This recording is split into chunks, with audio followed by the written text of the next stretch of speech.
ਆਸਤਕ ਤੇ ਨਾਸਤਕ। ਸਭ ਤੋਂ ਪਹਿਲਾਂ ਆਸਤਕਤਾ ਦਾ ਆਸਰਾ ਅਕਾਲ ਪੁਰਖ ਦੀ ਹੋਂਦ ਹਸਤੀ ਨੂੰ ਮੰਨਣਾ ਹੈ। ਸ੍ਰੀ ਗੁਰੂ ਗ੍ਰੰਥ ਸਾਹਿਬ ਜੀ ਦੀ ਸਮਗਰ ਬਾਣੀ ਦਾ ਮੁੱਢਲਾ ਅਸੂਲ ਅਕਾਲ ਪੁਰਖ ਨੂੰ ਆਦਿ ਸੱਚ, ਜੁਗਾਦ ਸੱਚ, ਹੈ ਵੀ ਸੱਚ, ਨਾਨਕ ਹੋਸੀ ਵੀ ਸੱਚ ਮੰਨਣਾ ਹੈ। ਅੱਜ ਅਕਾਲ ਪੁਰਖ ਦੀ ਹਸਤੀ ਨੂੰ ਮਹਿਜ਼ ਇਸ ਕਰਕੇ ਹੀ ਮੰਨਣੋਂ ਮੁਨਕਰਤਾ ਹੋ ਰਹੀ ਹੈ ਕਿ ਇਹ ਅੱਖੀਂ ਦਿਸਦਾ ਨਹੀਂ। ਅੱਖੀਂ ਦਿਸਦਾ ਨਹੀਂ, ਇਸ ਕਰਕੇ ਹੈ ਹੀ ਨਹੀਂ। ਸੰਸਾਰ ਵਿਖੇ ਜੋ ਬੁਰਾਈ ਹੋ ਰਹੀ ਹੈ, ਜੋ ਉਪਦਰਵ ਹੋ ਰਹੇ ਹਨ, ਉਸ ਦਾ ਕਾਰਨ ਮੁੱਖ ਇਹੀ ਹੈ ਕਿ ਆਮ ਨਾਸਤਕਤਾ ਇਹ ਵਰਤ ਰਹੀ ਹੈ ਕਿ ਅਕਾਲ ਪੁਰਖ ਹੈ ਹੀ ਨਹੀਂ। ਜੇ ਇਹ ਨਿਸ਼ਚਾ ਯਕੀਨ ਹੋਵੇ ਕਿ ਉਹ ਹੈ, ਸਦਾ ਸਿਰ ਤੇ ਖੜਾ ਹੈ, ਨੇੜੇ ਹੂੰ ਤੇ ਨੇੜੇ ਹੈ ਅਤੇ ਸਭ ਦੇ ਨਿਕਟ ਵਸ ਰਿਹਾ ਹੈ, ਤਾਂ ਕੋਈ ਵੀ ਜੀਵ ਬੁਰਾਈ ਨਾ ਕਰੇ, ਕੋਈ ਵੀ ਬੁਰਾ ਕੰਮ ਨਾ ਕਰੇ। ਬਿਖ ਮਾਇਆ ਦੇ ਸੰਚਨ ਵਿੱਚ ਹੀ ਪ੍ਰਵਿਰਤ ਨਾ ਰਹੇ। ਬਿਖ ਮਾਇਆ ਸੰਚਨ ਵਿੱਚ ਮੁਸਤਗਰਕ ਹੋਇਆ ਉਹ ਮਾਇਆ ਮੋਹਣੀ ਨੂੰ ਜੱਫੇ ਪਾਈ ਫਿਰਦਾ ਹੈ। ਜੇ ਸਿਰ ਤੇ ਸ੍ਰੀ ਕਰਤਾਰ ਨੂੰ ਨਿਕਟ ਕਰ ਬੁੱਝੇ ਤਾਂ ਬੁਰਿਆਂ ਕੰਮਾਂ ਤੋਂ ਜ਼ਰੂਰ ਡਰੇ ਅਤੇ ਬਿਖ ਮਾਇਆ ਵਿਖੇ ਖੱਚਤ ਹੋਣੋਂ ਬਚੇ। ਪਰ ਬਚਦਾ ਨਹੀਂ, ਉਸ ਨੂੰ ਪਰਮਾਤਮਾ ਦੇ ਨਿਕਟ ਹੋਣ ਦਾ ਭੇਦ ਹੀ ਨਹੀਂ ਆਇਆ। ਇਸ ਨਿਕਟਤਾ ਦਾ ਭੇਦ, ਤਤ ਲਖਤਵੀ ਭੇਦ, ਕੇਵਲ ਗੁਰਮਤਿ ਦੁਆਰਾ, ਸਤਿਗੁਰੂ ਲਖਾਏ ਤਤ ਬੋਧ ਗਿਆਨ ਦੁਆਰਾ ਹੀ ਪਾਇਆ ਜਾ ਸਕਦਾ ਹੈ। ਸਤਿਗੁਰੂ ਲਖਾਏ ਇਸ ਤਤ ਭੇਦ ਬਿਨਾਂ ਸਾਰੀ ਲੁਕਾਈ ਮਾਇਆ ਮੁਹਾਈ ਹੀ ਫਿਰਦੀ ਹੈ। ਉਂਝ ਕਹਿਣ ਮਾਤਰ ਨੂੰ ਤਾਂ ਬਥੇਰੇ ਕਹਿੰਦੇ ਫਿਰਦੇ ਹਨ ਕਿ ਪਰਮਾਤਮਾ ਹੈ ਅਤੇ ਨੇੜੇ ਹੈ, ਪਰ ਇਸ ਅਕਾਲ ਪੁਰਖ ਦੀ ਹੋਂਦ ਨਿਕਟਤਾ ਦਾ ਤਤ ਭੇਦ ਤਿਨਾਂ ਵਿਰਲੇ ਗੁਰਮੁਖਾਂ ਨੂੰ ਹੀ ਆਇਆ ਹੈ ਜਿਨ੍ਹਾਂ ਨੇ ਸੱਚਮੁੱਚ ਅਕਾਲ ਪੁਰਖ ਨੂੰ ਨੇੜੇ ਕਰਕੇ ਲਖਿਆ ਜਾਤਾ ਪ੍ਰਤੱਖ ਪਛਾਤਾ ਹੈ। ਅਕਾਲ ਪੁਰਖ ਦੀ ਅਖੌਤੀ ਹੋਂਦ ਮਨੌਤੀ ਵਾਲੀ ਲੁਕਾਈ ਜੇ ਮਨ ਬਚ ਕਰਮ ਕਰਕੇ ਸੱਚਮੁੱਚ ਅਕਾਲ ਪੁਰਖ ਦੀ ਹਸਤੀ ਨੂੰ ਮੰਨੇ ਤੇ ਨੇੜੇ ਕਰਕੇ ਪੇਖੇ ਪਰਖੰਨੇ, ਤਾਂ ਬਿਬਚਾਰ, ਬਦ ਇਖਲਾਕੀ, ਚੋਰੀ ਯਾਰੀ, ਠੱਗੀ, ਐਸ਼ ਇਸ਼ਰਤੀ, ਵਿਖਿਆ ਪਸਰਗੀ, ਮਿਥਿਆ ਸਮਗਰੀ ਸੰਗ੍ਰਹਿਣ ਕਰਨ ਵਿੱਚ ਕਿਉਂ ਪ੍ਰਵਿਰਤ ਹੋਵੇ। ਇਸ ਵਿਖਿਆ ਠਗੌਰੀ ਦਾ ਠਗੀਰਿਆ ਹੋਇਆ ਉਹ ਇਸ ਵਿਖਈ ਐਸ਼ ਇਸ਼ਰਤ ਵਿੱਚ ਤਾਂ ਹੀ ਲੱਥਪੱਥ ਹੁੰਦਾ ਹੈ ਕਿ ਮੋਹ ਮਾਇਆ ਠਗੌਰੀ ਦੇ ਠੱਗੇ ਹੋਏ ਜਗ ਨੇ ਪਰਮੇਸ਼ਰ ਰੂਪੀ ਸੱਚੇ ਅਫਸਰ ਨੂੰ ਸੰਗ ਕਰਕੇ ਨਹੀਂ ਜਾਣਿਆ, ਨਿਕਟਵਰਤੀ ਨਹੀਂ ਪਛਾਣਿਆ ਹੈ। ਬਾਝ ਗੁਰੂ ਸਭ ਜਗਤ ਬੌਰਾਨਿਆਂ ਭਰਮ ਭੁਲਾਨਿਆਂ ਹੀ ਫਿਰਦਾ ਹੈ। ਗੁਰੂ ਘਰ ਅੰਦਰ ਗੁਰਮਤਿ ਗ੍ਰਹਿਣ ਕੀਤਿਆਂ ਹੀ ਇਹ ਸੱਚੀ ਸੂਝ-ਬੂਝ ਆਉਂਦੀ ਹੈ ਕਿ ਸੱਚਮੁੱਚ ਸਿਰ ਤੇ ਸਿਰਜਣਹਾਰ ਕਰਤਾਰ ਸਦਾ ਸੁਣਦਾ ਪੇਖਦਾ ਸਾਰੀਆਂ ਕਰਮ ਕਰਤੂਤਾਂ ਦਾ ਸ਼ਾਹ ਦੇ ਹਾਲ ਹੈ। ਸੰਸਾਰ ਉੱਤੇ ਜਿਤਨਾ ਵੀ ਕੂੜ ਕੁਸੱਤ, ਝੂਠ ਬੋਲਣ ਦਾ ਭਰਮਾਰਾ, ਬਦ ਕਿਰਦਾਰਾ ਹੈ, ਇਸੇ ਕਰਕੇ ਹੈ ਕਿ ਦਰਅਸਲ ਸੰਸਾਰ ਦਾ ਸਮੁੱਚਾ ਲੋਕ ਲੋਕਾਰਾ ਪਰਮੇਸ਼ਰ ਦੀ ਹਸਤੀਮਈ ਹੋਂਦ ਨਿਕਟੋਂਦ ਤੋਂ ਕੁੱਥ-ਕੁਥਾਰਾ ਹੋਇਆ ਵਿਆ ਅੰਧ ਵਰਤਾਰੇ ਵਿੱਚ ਖਚਤ ਹੈ। ਮਾਇਆ ਦਾ ਮਿਥਨ ਮੁਹਾਰਾ ਵੀ ਇਸੇ ਮੂੜਤਾ ਦੇ ਕਾਰਨ ਹੈ ਕਿ ਸਭ ਖਲਕਾਰਾ ਨਾਸਤਕਤਾਮਈ ਅਗਿਆਨ ਦਾ ਮੁੱਠਾ ਗਮਰੁੱਠਾ ਹੋਇਆ ਹੈ। ਇਸ ਅਗਿਆਨਤਾ ਦੇ ਕਾਰਨ ਅਵਲ ਤਾਂ ਰੱਬ ਨੂੰ ਕੋਈ ਮੰਨਦਾ ਹੀ ਨਹੀਂ। ਜੇ ਮੰਨਦਾ ਹੈ ਤਾਂ ਉਸ ਨੂੰ ਨਿਕਟ ਪ੍ਰਗਟ ਅਤੇ ਘਟ ਅੰਤਰ ਪਛਾਣਨ ਦੇ ਥਾਂ ਬਾਹਰ ਭਾਲਣ ਭਟਕਾਲਣ, ਢੂੰਡ ਢੁੰਡਾਲਣ ਵਿੱਚ ਹੀ ਬਿਰਥਾ ਭੱਜਾ ਫਿਰਦਾ ਹੈ। ਵਾਹਿਗੁਰੂ ਨੂੰ ਅੰਤਰ ਭਾਲਣ ਸੰਭਾਲਣ ਦਾ ਤਤ ਗਿਆਨ ਕੇਵਲ ਸਤਿਗੁਰੂ ਦੁਆਰਾ ਹੀ ਪ੍ਰਾਪਤ ਹੋ ਸਕਦਾ ਹੈ। ਸੋ ਬਾਝ ਗੁਰੂ ਸਭ ਲੋਈ, ਲੋਕ ਲਕੋਈ, ਧੰਦੇ ਧੰਦੋਈ, ਖਪਤ ਖਪਤੋਈ ਹੋਈ ਫਿਰਦੀ ਹੈ। ਜਿਨ੍ਹਾਂ ਗੁਰਮੁਖਾਂ ਦੇ ਮਸਤਕ, ਲਿਲਾਟ, ਮੱਥੇ ਸੱਚੇ ਸੁਹਾਗ ਦਾ ਸ਼ੁਭ ਲਖਣਾ ਭਾਗ ਲਿਖਿਆ ਹੁੰਦਾ ਹੈ, ਉਹਨਾਂ ਦੇ ਸਤਿਗੁਰੂ ਦੀ ਸੇਵਾ ਭਾਵਨਾ, ਸਿਮਰਨ ਅਭਿਆਸ, ਕਿਰਤ ਕਮਾਵਣ ਕਰਕੇ ਬੱਜਰ ਕਪਾਟ ਖੁੱਲ ਜਾਂਦੇ ਹਨ। ਬਸ ਕਪਾਟ ਖੁੱਲਿਆਂ ਹੀ ਅਕਾਲ ਪੁਰਖ ਦੀ ਨਿਕਟਤਾ, ਅੰਤਰ ਬਾਹਰ ਮੌਜੂਦਤਾ ਲਖੀ ਜਾਂਦੀ ਹੈ। ਇਸ ਉੱਪਰਲੀ ਵਿਸਥਾਰ ਵਿਆਖਕਤਾ ਦੀ ਪ੍ਰੋੜਤਾ ਹੇਠ ਲਿਖਿਆ ਗੁਰਵਾਕ ਕਿਆ ਖੂਬ ਕਰਦਾ ਹੈ। ਯਥਾ ਗੁਰਵਾਕ। ਪੈਰੂ ਮਹੱਲਾ ਪੰਜਵਾਂ।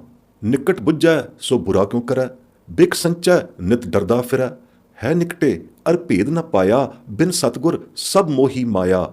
ਨੇੜੈ ਨੇੜੈ ਸਭ ਕੋ ਕਹੈ, ਗੁਰਮੁਖ ਭੇਦ ਵਿਰਲਾ ਕੋ ਲਹੈ ਰਹਾਉ। ਨਿਕਟ ਨ ਦੇਖੈ ਪਰ ਗ੍ਰਹਿ ਜਾਏ, ਦਰਬ ਹਿਰੈ ਮਿਥਿਆ ਕਰ ਖਾਏ।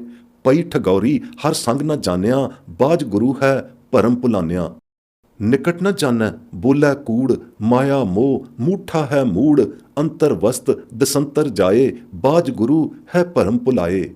ਜਿਸ ਮਸਤਕ ਕਰਮ ਲਿਖਿਆ ਲਿਲਾਟ, ਸਤਿਗੁਰ ਸੇਵੇ ਖੁੱਲੇ ਕਪਾਟ, ਅੰਤਰ ਬਾਹਰ ਨਿਕਟੇ ਸੋਏ, ਜਨ ਨਾਨਕ ਆਵੈ ਨਾ ਜਾਵੈ ਕੋਏ। ਵਾਹਿਗੁਰੂ ਦੀ ਨਿਕਟਤਾ ਸਦਾ ਨੇੜੇ ਹੂੰ ਨੇਰਤਾ ਇਸ ਗੁਰਵਾਕ ਦੁਆਰਾ ਸਪਸ਼ਟ ਸਤ ਆਸਤਕਤਾ ਹੈ। ਨਿਗੁਰੇ ਨਿਗੁਸਾਏ ਨਾਮ ਹੀਣੇ ਨਕਟ ਪੰਥੀਆਂ ਨੂੰ ਨਾ ਹੀ ਇਸ ਨਿਕਟਤਾ ਦੀ ਸੂਝ-ਬੂਝ ਹੈ, ਨਾ ਹੀ ਅਕਾਲ ਪੁਰਖ ਦੀ ਹੋਂਦ ਤੇ ਨਿਸ਼ਚਾ ਹੈ। ਨਿਸ਼ਚੇ ਵਿਹੂਣ ਨਾਸਤਕਤਾ ਹੀ ਨਾਸਤਕਤਾ ਵਿਆਪ ਰਹੀ ਹੈ ਸਾਰੇ ਸੰਸਾਰ ਵਿਖੇ। ਅਕਾਲ ਪੁਰਖ ਨੂੰ ਸਦਾ ਹਜ਼ੂਰ ਨਿਕਟ ਨਿਕਟੂਰ ਨਾ ਜਾਣਨ ਬੁੱਝਣ ਦੇਖਣ ਕਰ ਹੀ ਨਾਸਤਕਤਾ ਗ੍ਰਸੇ ਸਾਕਤ ਪੁਰਸ਼ ਇੱਕ ਦੂਜੇ ਨਾਲ ਬੁਰਾਈ ਕਰ ਰਹੇ ਹਨ। ਏਕ ਸਿਉ ਲਿਵ ਲਾਵਣ ਹਾਰਿਆਂ ਨੇ ਹੀ ਇਹ ਭਰਮ ਰਿਦੰਤਰੋਂ ਚੁਕਾਇਆ ਹੈ, ਕਿਉਂਕਿ ਘਟ ਅੰਤਰ ਹੀ ਆਤਮ ਚੀਨਣ ਕਰ ਉਹਨਾਂ ਨੂੰ ਸਦਾ ਹਾਜ਼ਰ ਤੇ ਨਿਕਟ ਨਿਕਟਾਜ਼ਰ ਹੀ ਵਾਹਿਗੁਰੂ ਪ੍ਰੀਤਮ ਪ੍ਰਤੱਖ ਦ੍ਰਿਸ਼ਟ ਆਇਆ ਹੈ ਅਤੇ ਦ੍ਰਿਸ਼ਟ ਆਵਣ ਕਰ ਤਿਨਾਂ ਸਗਲਾ ਭਰਮ ਚੁਕਾਇਆ ਹੈ।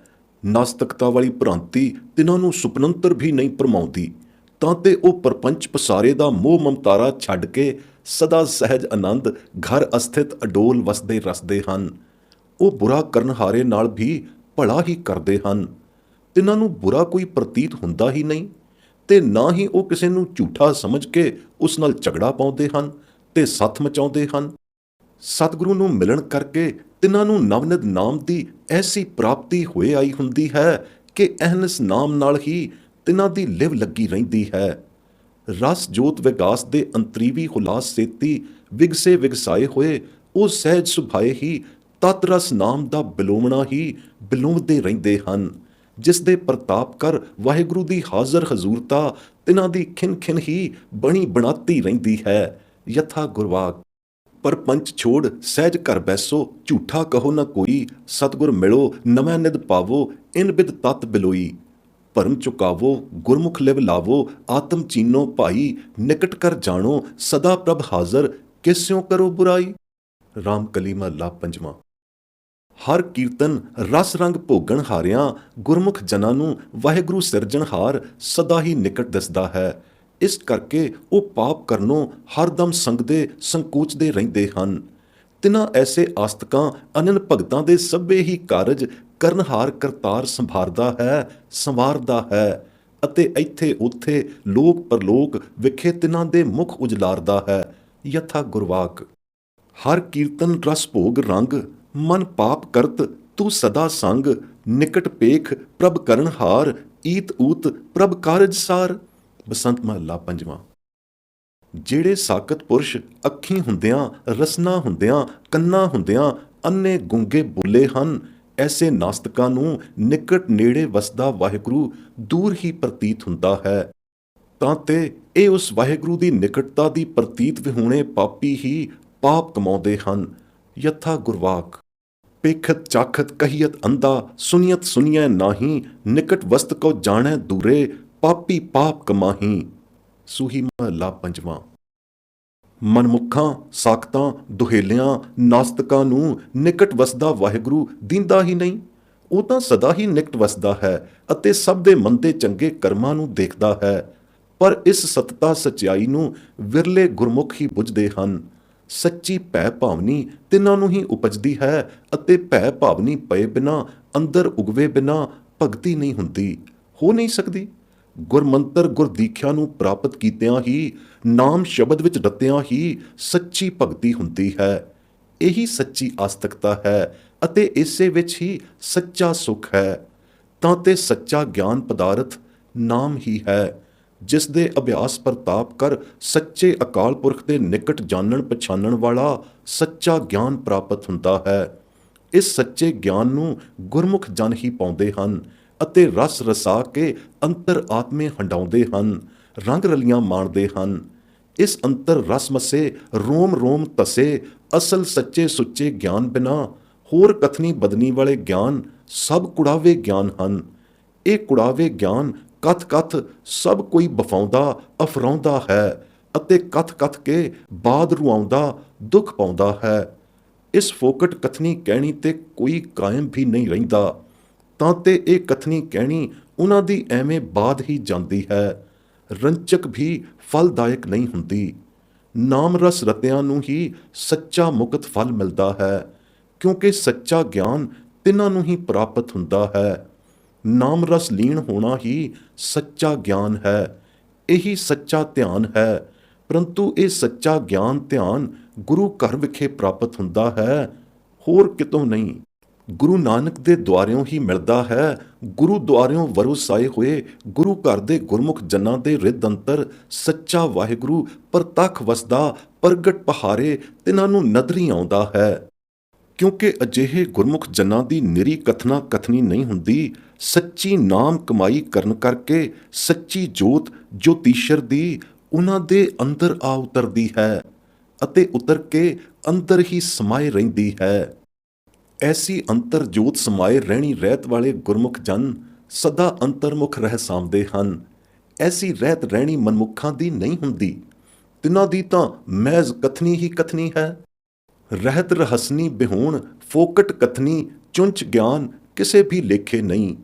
ਨਾਮ ਤੋਂ ਭੁੱਲਿਆਂ ਭਟਕਿਆਂ ਦਾ ਕਿਤੇ ਵੀ ਠੌਰ ਠਿਕਾਣਾ ਨਹੀਂ ਅਤੇ ਕਿਤੇ ਵੀ ਉਹਨਾਂ ਨੂੰ ਢੋਈ ਨਹੀਂ ਮਿਲਦੀ। ਉਹਨਾਂ ਨੂੰ ਗੁਰਮੁਖ ਗਿਆਨ ਸੱਚਾ ਵਾਸਤਵੀ ਗਿਆਨ ਕਿਤੋਂ ਵੀ ਪ੍ਰਾਪਤ ਨਹੀਂ ਹੁੰਦਾ। ਤਾਂ ਤੇ ਉਹ ਢੋਰ ਦੇ ਢੋਰ ਨਾਸਤਕ ਨਿਕੋਰ ਹੀ ਰਹਿੰਦੇ ਹਨ।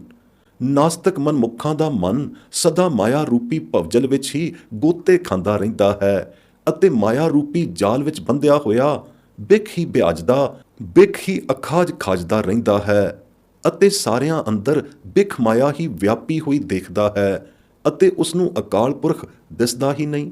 ਸਦਾ ਕਾਲ ਦੇ ਚੱਕਰ ਵਿੱਚ ਹੀ ਭੌਂਦਾ ਫਿਰਦਾ ਹੈ। ਜਿਤਨੀ ਵੀ ਆਵਣ ਜਾਵਣੀ ਮੇਦਨੀ ਹੈ, ਸੋ ਸਭ ਕਾਲ ਅੰਦਰ ਗਸੀ ਹੋਈ ਹੈ। ਗੁਰਮੁਖ ਬਣ ਕੇ ਨਾਮ ਨੂੰ ਹਿਰਦੈ ਅੰਦਰ ਸੰਭਾਲ ਕੇ ਹੀ ਇਹ ਕਾਲ ਚੱਕਰ ਕੱਟਿਆ ਜਾਂਦਾ ਹੈ। ਨਾਮ ਕਮਾਈ ਕੀਤਿਆਂ ਹੀ ਮੁੱਦਾ ਪਿਆ ਹੋਇਆ ਕਮਲ ਸਿੱਧਾ ਹੁੰਦਾ ਹੈ। ਫੇਰ ਹੀ ਇਸ ਬਿਧ ਹੀ ਆਤਮ ਉਦੋਤੀਏ ਪਰਮਾਤਮ ਜੋਤ ਜੋਤੀਏ ਕਮਲ ਖੁੱਲ੍ਹਦੇ ਹਨ ਅਤੇ ਇੱਕ ਇਹੋ ਕਾਰਜ ਰਾਸ ਆਇਆ ਸਾਰੇ ਕਾਰਜ ਰਾਸ ਹੁੰਦੇ ਹਨ। ਤਾਂ ਤੇ ਸੱਚਾ ਗਿਆਨੀ ਉਹੀ ਹੈ ਜਿਸ ਨੇ ਗੁਰਮਤਿ ਨਾਮ ਰੂਪੀ ਸ਼ਬਦ ਵਿਖੇ ਲਿਵ ਲਾਈ ਹੈ ਅਤੇ ਇਸ ਲਿਵ ਪ੍ਰਤਾਪ ਕਰ ਸੱਚੀ ਅਕਾਲ ਜੋਤ ਦ੍ਰਿਸ਼ਟ ਦ੍ਰਿਸ਼ਟਾਈ ਹੈ। ਮਨਮੁੱਖਾਂ ਅਗਿਆਨੀ ਅੰਧਲਿਆਂ ਨੇ ਤਾਂ ਐਵੇਂ ਝੂਠੀ ਗਿਆਨ ਪ੍ਰਾਪਤੀ ਦਾ ਕੂੜ ਬੋਲ ਬੋਲ ਆਪਣੀ ਪੱਥ ਹੀ ਗਵਾਈ ਹੈ। ਸੱਚੀ ਗਿਆਨ ਰਹਿਣੀ ਰਹਿਣ ਵਾਲਿਆਂ ਗੁਰਮੁੱਖਾਂ ਤੋਂ ਕਰਤੇ ਪੁਰਖ ਨੇ ਆਪ ਟੁੱਟ ਕੇ ਸੱਚੀ ਭਗਤ ਕਮਾਈ ਕਰਾਈ ਹੈ ਅਤੇ ਸੱਚੀ ਵਡਿਆਈ ਆਪਣੇ ਅਜਿਹੇ ਗੁਰਮੁਖ ਭਗਤ ਜਨਾਂ ਨੂੰ ਦਿਵਾਈ ਹੈ ਜਿਨ੍ਹਾਂ ਦੇ ਅੰਦਰ ਸੱਚੀ ਜਗਮਗ ਜੋਤ ਜਗਾਈ ਹੈ। ਇਸ ਜੋਤ ਤੋਂ ਸਖਣੇ ਮਨਮੁੱਖਾਂ ਅੰਧਲੇ ਅਗਿਆਨੀ ਸਾਖਤਾਂ ਨਾਸਤਕਾਂ ਦੀ ਦ੍ਰਿਸ਼ਟੀ ਅੰਦਰ ਨਾਸਤਕਤਾਈ ਅਗਿਆਨਤਾਮਈ ਕਾਲੀ ਬੋਲੀ ਅੰਧਿਆਰੀ ਰਾਤ ਹੀ ਪਈ ਹੋਈ ਹੈ ਅਤੇ ਪਈ ਰਹਿੰਦੀ ਹੈ। ਨਾਮ ਕਮਾਈ ਦੁਆਰਾ ਘਟ ਪ੍ਰਗਟਾਈ ਜੋਤ ਦੇ ਚਾਨਣ ਦੁਆਰਾ ਹੀ ਸੱਚੀ ਆਸਤਕਤਾ ਦਾ ਉਜਿਆਰਾ ਹੁੰਦਾ ਹੈ। ਤਾਂ ਤੇ ਨਾਮ ਬਿਨਾਂ ਝੂਠੇ ਅਗਿਆਨੀ ਅੰਧਲੇ ਨਾਸਤਕਾਂ ਅੰਦਰ ਨਾਸਤਕਤਾ ਦੀ ਕੁਚੀਲਤਾਮਈ ਕਛੂਤ ਹੀ ਵਿਆਪੀ ਰਹਿੰਦੀ ਹੈ। ਜੋਤ ਨਾਮ ਰੂਪੀ ਸੱਚਾ ਗਿਆਨ ਵੇਦ ਪੁਕਾਰਿਆਂ ਅੰਤਰ ਉਰਧਾਰਿਆਂ ਰਸ ਨੰਦਰ ਉਚਾਰਿਆਂ ਅੰਤਰ ਆਤਮੇ ਅਨਹਦ ਸ਼ਬਦ ਉਦੋਤੀ ਸੱਚੀ ਭਗਤ ਧੁਨ ਸਰੋਤੀ ਸ਼ਰਵਣਤ ਹੁੰਦੀ ਹੈ, ਜਿਸ ਨੂੰ ਸੁਣ ਸੁਣ ਅਕਾਲ ਪੁਰਖ ਦੀ ਤਤ ਹੋਂਦਮਈ ਆਸਤਕਤਾ ਦੀ ਪ੍ਰਤੀਤ ਆਉਂਦੀ ਹੈ ਅਤੇ ਜੋਤੀਸ਼ ਵਾਹਿਗੁਰੂ ਦੀ ਜੋਤ ਜਗੌਤੀ ਪ੍ਰਤੱਖ ਨਜ਼ਰ ਆਉਂਦੀ ਹੈ। ਤਾਂ ਤੇ ਨਾਮ ਦ੍ਰਿੜ ਹੋਣਾ ਹੀ ਗੁਰਮੁਖਾਂ ਦਾ ਸੱਚਾ ਸ਼ਾਸਤਰ ਸਿਮਰਿਤ ਵੇਦ ਹੈ। ਇਸ ਦੇ ਪ੍ਰਤਾਪ ਕਰ ਸੱਚੀ ਸ਼ਾਂਤ ਅਤੇ ਸੀਤਲਤਾ ਅੰਦਰ ਵਰਤ ਜਾਣੀ ਇਹ ਕਰਮਾਂ ਸਿਰ ਉੱਤਮ ਕਰਮ ਹੈ, ਸਭ ਤੋਂ ਸ੍ਰੇਸ਼ਟ ਕਰਮ ਹੈ। ਨਾਮਹੀਣੇ ਮਨਮੁਖ ਸਦਾ ਨਾਸਤਕ ਹੀ ਰਹਿੰਦੇ ਹਨ ਅਤੇ ਇਸ ਨਾਸਤਕਤਾ ਦੇ ਕਾਰਨ 184 ਜੂਨਾਂ ਵਿੱਚ ਹੀ ਭ੍ਰਮ ਦੁੱਖ ਹੀ ਦੁੱਖ ਸਹਿੰਦੇ ਰਹਿੰਦੇ ਹਨ। ਇਹ 184 ਜੂਨਾਂ ਵਿੱਚ ਪਾਉਣ ਵਾਲੇ ਆਵਾਗਮਨੀ ਬੰਧਨ ਨਾਮ ਅੰਦਰ ਵਸਾਇਆਂ ਹੀ ਟੁੱਟਦੇ ਹਨ। ਨਾਮ ਨਿਧਾਸਨ ਕੀਤਿਆਂ ਹੀ ਅਕਾਲ ਪੁਰਖ ਨਾਮੀ ਦੀ ਸੱਚੀ ਪੂਜਾ ਪ੍ਰਤਿਸ਼ਠਤਾ ਬਣ ਆਉਂਦੀ ਹੈ ਅਤੇ ਸੱਚੀ ਆਸਤਕਤਾ ਵਾਲੀ ਪ੍ਰਤਿਸ਼ਠਤਾ ਬੱਝਦੀ ਹੈ। ਨਾਮ ਦੀ ਉੱਚ ਕਮਾਈ ਕਰਨ ਕਰ ਗੁਰਮੁਖ ਨਾਮ ਅਭਿਆਸੀ ਨੂੰ ਜਿੱਥੇ ਕਿਤੇ ਅੰਤਰ ਬਾਹਰ ਆਕਾਸ਼ਾਂ ਪਹਾੜਾਂ ਵਿਖੇ ਇੱਕੋ ਅਕਾਲ ਪੁਰਖ ਹੀ ਪਰਿਪੂਰਨ ਸਮਾਇਆ ਪ੍ਰਤੱਖ ਨਜ਼ਰੀ ਆਉਂਦਾ ਹੈ। ਐਸੀ ਪ੍ਰਤੱਖ ਦੇਖਣੀ ਦੇਖ ਕੇ ਹੀ ਅਤੇ ਅੰਤਰ ਵਿਸੇਖ ਕੇ ਹੀ ਇਹ ਕਹਿਣਾ ਬਣਦਾ ਹੈ ਕਿ ਅਕਾਲ ਪੁਰਖ ਹੈ। ਐਵੇਂ ਅਖੌਤੀ ਆਖਣ ਭਾਖਣ ਵਿੱਚ ਕੋਈ ਸਵਾਦ ਨਹੀਂ। ਇਹ ਉੱਪਰਲਾ ਵਿਚਾਰ ਇਸ ਅਗਲੇ ਵਾਕ ਦੀ ਢੁਕਵੀਂ ਵਿਆਖਿਆ ਹੈ। ਯਥਾ ਗੁਰਵਾਕ। ਬਿਲਾਵਲ ਅਸ਼ਟਪਦੀਆਂ ਮਹੱਲਾ ਪਹਿਲਾ ਘਰ 10ਵਾਂ। ਇੱਕ ਓੰਕਾਰ ਸਤ ਗੁਰ ਪ੍ਰਸਾਦ। ਨਿਕਟ ਵਸੈ ਦੇਖੈ ਸਭ ਸੋਈ, ਗੁਰਮੁਖ ਵਿਰਲਾ ਬੂਝੈ ਕੋਈ। ਵਿਣ ਭੈ ਪਇਐ ਭਗਤ ਨ ਹੋਈ, ਸ਼ਬਦ ਰਤੇ ਸਦਾ ਸੁਖ ਹੋਈ। ਐਸਾ ਗਿਆਨ ਪਦਾਰਥ ਨਾਮ, ਗੁਰਮੁਖ ਪਾਵਸ ਰਸ ਰਸ ਮਾਨ। ਰਹਾਓ। ਗਿਆਨ ਗਿਆਨ ਕਥੈ ਸਭ ਕੋਈ, ਕਥ ਕਥ ਬਾਦ ਕਰੇ ਦੁਖ ਹੋਈ। ਕਥ ਕਹਿਣੇ ਤੇ ਰਹਿ ਨ ਕੋਈ, ਬਿਨ ਰਸ ਰਾਤੇ ਮੁਕਤ ਨ ਹੋਈ। ਗਿਆਨ ਧਿਆਨ ਸਭ ਗੁਰ ਤੇ ਹੋਈ, ਸਾਚੀ ਰਹਿਤ ਸਾਚਾ ਮਨ ਸੋਈ। ਮਨਮੁਖ ਕਥਨੀ ਹੈ ਪਰ ਰਹਿਤ ਨ ਹੋਈ, ਨਾਮੋਂ ਭੂਲੇ ਥਾਉ ਨ ਕੋਈ। ਮਨ ਮਾਇਆ ਬੰਦਿਓ ਸਰ ਜਾਲ, ਘਟ ਘਟ ਵਿਆਪ ਰਹਿਓ ਬਿਖ ਨਾਲ। ਜੋ ਆਂਜੈ ਸੋ ਦੀਸੈ ਕਾਲ, ਕਾਰਜ ਸੀਧੋ ਹਿਰਦੈ ਸੰਭਾਲ। ਸੋ ਗਿਆਨੀ ਜਿਨ ਸ਼ਬਦ ਲਿਵ ਲਾਈ, ਮਨਮੁਖ ਹਉਮੈ ਪਤ ਗਵਾਈ। ਆਪੇ ਕਰਤੈ ਭਗਤ ਕਰਾਈ, ਗੁਰਮੁਖ ਆਪੇ ਦੇ ਵਡਿਆਈ। ਰੈਣ ਅੰਧਾਰੀ ਨਿਰਮਲ ਜੋਤ, ਨਾਮ ਬਿਨਾ ਝੂਠੇ ਕੁਚਲ ਕਛੋਤ। ਬੇਦ ਪੁਕਾਰੈ ਭਗਤ ਸਰੋਤ, ਸੁਣ ਸੁਣ ਮਾਨੈ ਵੇਖੈ ਜੋਤ। ਸ਼ਾਸਤਰ ਸਿਮਰਿਤ ਨਾਮ ਦੜਾਮੰ, ਗੁਰਮੁਖ ਸ਼ਾਂਤ ਊਤਮ ਕਰਾਮੰ। ਮਨਮੁਖ ਜੋਨੀ ਦੂਖ ਸਹਾਮੰ, ਬੰਧਨ ਟੂਟੇ ਇਕ ਨਾਮ ਵਸਾਮੰ। ਮੰਨੇ ਨਾਮ ਸੱਚੀ ਪਤ ਪੂਜਾ, ਕਿਸ ਵੇਖਾਂ ਨਾਹੀ ਕੋ ਦੂਜਾ। ਦੇਖ ਕਹੋਂ ਭਾਵੈ ਮਨ ਸੋਏ, ਨਾਨਕ ਕਹੈ ਅਵਰ ਨਹੀਂ ਕੋਏ। ਆਮ ਅਲਪੱਗ ਇਨਸਾਨ ਵਾਹਿਗੁਰੂ ਭਗਵਾਨ ਦੀ ਗਤਮਿਤ ਨਹੀਂ ਜਾਣ ਸਕਦੇ। ਉਹ ਅਲਪੱਗ ਇਨਸਾਨੀ ਅਕਲ ਦੀ ਗਤਮਿਤ ਮਿਲਣੀ ਸ਼ਕਤੀਓਂ ਬਾਹਰਾ ਅਵਿਗਤ ਹੈ। ਗਿਣਤੀ ਮਿਣਤੀ ਵਾਲੀ ਸਾਇੰਟੀਫਿਕ ਬੁੱਧੀਓਂ ਅਬੁੱਧ ਹੈ, ਅਬੁੱਝ ਹੈ, ਅਗਿਣਤ ਹੈ। ਉਸ ਦੀ ਥਾਂ ਕਿਸੇ ਨੂੰ ਨਹੀਂ ਆ ਸਕਦੀ। ਉਹ ਅਥਾਹ ਹੈ, ਪਰ ਇਹ ਨਹੀਂ ਕਹਿ ਸਕਦੇ ਕਿ ਉਹ ਹੈ ਹੀ ਨਹੀਂ। ਉਹ ਸਗਲਿਆਂ ਜੀਵਾਂ ਜਨਤਾ ਮੰਝਾਰ ਵੀ ਹੈ, ਬਾਰ-ਬਾਰ ਵੀ ਹੈ, ਸਭ ਦਾ ਦਾਤਾਰ ਹੈ, ਅਣਮੰਗਿਆਂ ਦਾਨ ਦਿੰਦਾ ਹੈ। ਸਭ ਜੀ ਜੰਤ ਉਸ ਦੇ ਮੰਗਤੇ ਜਾਚਕ ਹਨ। ਜਾਚਕਾਂ ਮੰਗਤ ਜਨਾਂ ਨੂੰ ਮੰਗਿਆਂ ਦਾਨ ਵੀ ਦਿੰਦਾ ਹੈ। ਜਾਚਨਾ ਅਰਦਾਸ ਸਭ ਦੀ ਸੁਣਦਾ ਹੈ। ਇਸ ਕਰਕੇ ਨੇਰੇ ਹੂ ਤੋਂ ਨੇਰੇ ਹੈ, ਦੂਰ ਨਹੀਂ, ਸਭ ਦੇ ਸੰਗ ਵਸਦਾ ਹੈ। ਦ੍ਰਿਸ਼ਟੇ ਜਨਾਂ ਨੂੰ ਜ਼ਾਰਾ ਦ੍ਰਿਸ਼ਟੀ ਆਉਂਦਾ ਹੈ। ਆਪਣੇ ਭਗਤਾਂ ਦੇ ਵਸਗਤ ਹੋ ਕੇ ਉਹਨਾਂ ਨੂੰ ਗਲਵਕੜੀ ਪਾ ਕੇ ਆ ਮਿਲਦਾ ਹੈ। ਘਟ ਅੰਤਰ ਹੀ ਪ੍ਰਗਟ ਪ੍ਰਜਵਲਿਤ ਹੋ ਕੇ ਸੱਚੀ ਮੇਲ ਮਿਲਾਉਣੀ ਮਿਲਦਾ ਹੈ।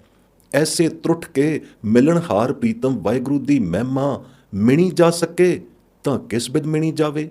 ਜਿਨ੍ਹਾਂ ਉੱਪਰ ਉਹ ਐਸੀ ਕਿਰਪਾ ਕਰਕੇ ਤਰੁੱਠਦਾ ਵਰਦਾ ਹੈ, ਤਿਨਾਂ ਭਗਤਾਂ ਸੰਤਾਂ ਸਾਧਾਂ ਦੇ ਚਰਨਾਂ ਤੇ ਸੀਸ ਧਰੀ ਰੱਖੀਏ। ਇਹੋ ਦਾਨ ਮਾਨ ਗੁਰੂ ਘਰੋਂ, ਗੁਰੂ ਦੁਆਰਿਓਂ, ਗੁਰੂ ਨਾਨਕ ਦੇ ਦਰੋਂ ਸਦਾ ਜਾਚੀਏ ਬਾਛੀਏ।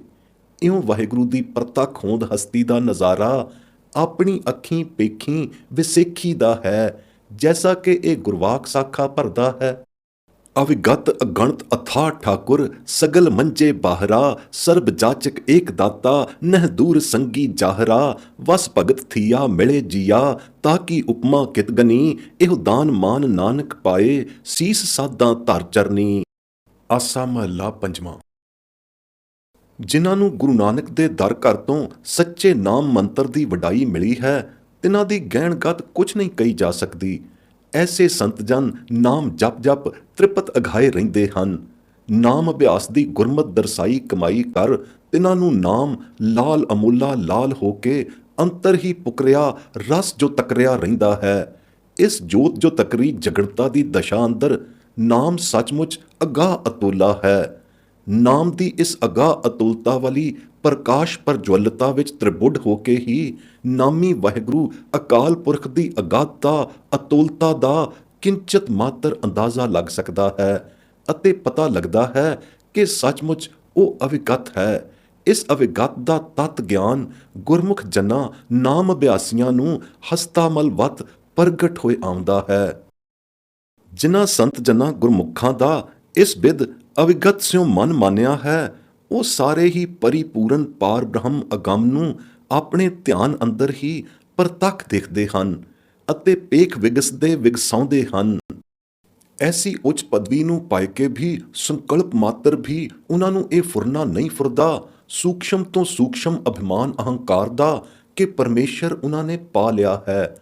ਇਸ ਪਰਮ ਪਦ ਨੂੰ ਪਾਏ ਕੇ ਤਿਨਾਂ ਦਾ ਇਸ ਜਾਮੇ ਅੰਦਰ ਹੀ ਨੇਚਲ ਥਾਨ ਵਿੱਚ ਵਾਸਾ ਹੋ ਜਾਂਦਾ ਹੈ। ਇਉਂ ਨੇਚਲ ਠਾਣੇ ਠਿਕਾਣੇ ਵਾਲਾ ਮਹਿਲ ਪਛਾਨਣਾ ਗੁਰੂ ਕੇਵਲ ਗੁਰੂ ਦੇ ਪ੍ਰਤਾਪ ਕਰਕੇ ਹੀ ਹੋ ਸਕਦਾ ਹੈ। ਇਸ ਮਹਿਲ ਅੰਦਰ ਗੁਰੂ ਅਤੇ ਵਾਹਿਗੁਰੂ ਅਕਾਲ ਪੁਰਖ ਦੋਹਾਂ ਨਾਲ ਹੀ ਮੇਲ ਹੋਇਆ ਰਹਿੰਦਾ ਹੈ। ਮੇਲ ਵੀ ਸੱਚੜਾ ਮੇਲ। ਇਸ ਮੇਲ ਮਿਲਾਉਣੀ ਦਾ ਸੁਹਾਗ ਭਾਗ ਮਾਣਦਿਆਂ ਅਹਨਸ ਜਾਗ ਸੁਜਾਗੇ ਰਹੀਦਾ ਹੈ ਅਤੇ ਜਾਗ ਸੁਜਾਗੇ ਸਾਵਧਾਨਤਾ ਪਾਗੇ ਹੋਏ ਵਾਹਿਗੁਰੂ ਦੀ ਸਿਮਰਨ ਰੂਪੀ ਸੇਵਾ ਵਿਖੇ ਸਗੋਂ ਹੋਰ ਅਭੀਚ ਰੰਗਾਂ ਵਿੱਚ ਤਤਪਰ ਹੋਈਦਾ ਹੈ। ਇਹ ਆਤਮ ਵਿਵਸਥਾ ਪੂਰਨ ਤ੍ਰਿਪਤ ਅਗਾਮਨੀ ਸਹਿਜ ਸਮਾਧ ਸਮਾਵਨੀ ਅਵਸਥਾ ਹੁੰਦੀ ਹੈ। ਇਹ ਸਦਾ ਅਸਥਿਰ ਹਰ ਭੰਡਾਰ ਗੁਰੂ ਨਾਨਕ ਸਾਹਿਬ ਦੇ ਦਰੋਂ ਦਰਬਾਰੋਂ ਹੀ ਹੱਥ ਆਉਂਦਾ ਹੈ। ਯਥਾ ਗੁਰਵਾਕ। ਮਾਰੂ ਮਹੱਲਾ ਪੰਜਵਾਂ। ਤ੍ਰਿਪਤ ਅਘਾਏ ਸੰਤਾ ਗੁਰ ਜਾਣੇ ਜਨ ਮੰਤਾ ਤਾਕੀ ਕਿਛ ਕਹਿਨ ਨ ਜਾਈ ਜਾ ਕੋ ਨਾਮ ਬਡਾਈ। ਲਾਲ ਅਮੋਲਾ ਲਾਲੋ ਅਗਾ ਅਤੋਲਾ ਨਾਮੋ। ਰਹਾਓ। ਅਵਗਤ ਸਿਉ ਮਾਨਿਆ ਮਾਨੋ ਗੁਰਮੁਖ ਤਤ ਗਿਆਨੋ ਪੇਖਤ ਸਗਲ ਧਿਆਨੋ ਤਜਿਓ ਮਨ ਤੇ ਅਭਿਮਾਨੋ। ਨਿਹਚਲ ਤਿਨ ਕਾ ਠਾਣਾ ਗੁਰ ਤੇ ਮਹਿਲ ਪਛਾਣਾ ਅਨ ਦਿਨ ਗੁਰ ਮਿਲ ਜਾਗੇ ਹਰ ਕੀ ਸੇਵਾ ਲਾਗੇ। ਪੂਰਨ ਤ੍ਰਿਪਤ ਅਘਾਏ ਸਹਿਜ ਸਮਾਧ ਸੁਭਾਏ ਹਰ ਭੰਡਾਰ ਹਾਥ ਆਇਆ ਨਾਨਕ ਗੁਰ ਤੇ ਪਾਇਆ। ਜਿਸ ਵਾਹਿਗੁਰੂ ਨੂੰ ਅਵਿਗਤ ਗਹਿਣ ਗਤ ਵਿੱਚ ਨਾ ਆਉਣ ਵਾਲਾ ਜਾਣ ਕੇ ਸ਼ਰਧਾਹੀਨ ਲੋਕ ਕੋਰੇ ਨਾਸਤਕ ਹੋ ਬੈਠਦੇ ਹਨ, ਉਸ ਅਵਿਗਤ ਦੀ ਗਤ ਗੁਰੂ ਘਰ ਦੇ ਗੁਰਮੁਖ ਜਨਾਂ ਨੇ ਜਾਣੀ ਹੈ। ਪਰ ਤਾਂ ਜਾਣੀ ਹੈ ਜਾਂ ਸ਼ਬਦ ਗੁਰਮੰਤਰ ਦੀ ਅਤੁੱਟ ਅਭਿਆਸ ਕਮਾਈ ਕੀਤੀ ਹੈ, ਐਵੇਂ ਨਹੀਂ। ਗੁਰ ਸ਼ਬਦ ਦੁਆਰਾ ਜਾਣੀ ਪਛਾਣੀ ਹੋਈ ਅਵਿਗਤ ਦੀ ਗਤ ਗੁਰਮੁਖ ਜਨਾਂ ਨੂੰ ਇੱਕੋ ਰਵ ਰਿਹਾ ਨਿਰਬਾਨੀ ਤਾਈਂ ਪ੍ਰਤੱਖ ਲਖਾਉਂਦੀ ਹੈ। ਤਿਨਾਂ ਨੂੰ ਇੱਕ ਅਕਾਲ ਪੁਰਖ ਸਾਰੇ ਪਰਿਪੂਰਨ ਰਵ ਰਿਹਾ ਦਿਖਾਈ ਦਿੰਦਾ ਹੈ। ਜਿਨ੍ਹਾਂ ਗੁਰਮੁਖਾਂ ਨੇ ਇਸ ਪ੍ਰਤੱਖ ਪ੍ਰਗਟ ਸਰੂਪ ਵਿੱਚ ਅਵਿਗਤ ਦੀ ਗਤ ਜਾਤੀ ਹੈ, ਤਿਨਾਂ ਦੇ ਦਸਮ ਦੁਆਰ ਦਿਨ ਰਾਤੀ ਅਨਹਦ ਸ਼ਬਦ ਵੱਜਦਾ ਰਹਿੰਦਾ ਹੈ। ਯਥਾ ਗੁਰਵਾਕ। ਅਨਹਦ ਸ਼ਬਦ ਵੱਜੈ ਦਿਨ ਰਾਤੀ ਅਵਿਗਤ ਕੀ ਗਤ ਗੁਰਮੁਖ ਜਾਤੀ ਤੋ ਜਾਨੀ ਜਾਂ ਸ਼ਬਦ ਪਛਾਨੀ ਇੱਕੋ ਰਵ ਰਿਹਾ ਨਿਰਬਾਨੀ। ਰਾਮ ਕਲੀ ਮਹੱਲਾ ਪਹਿਲਾ।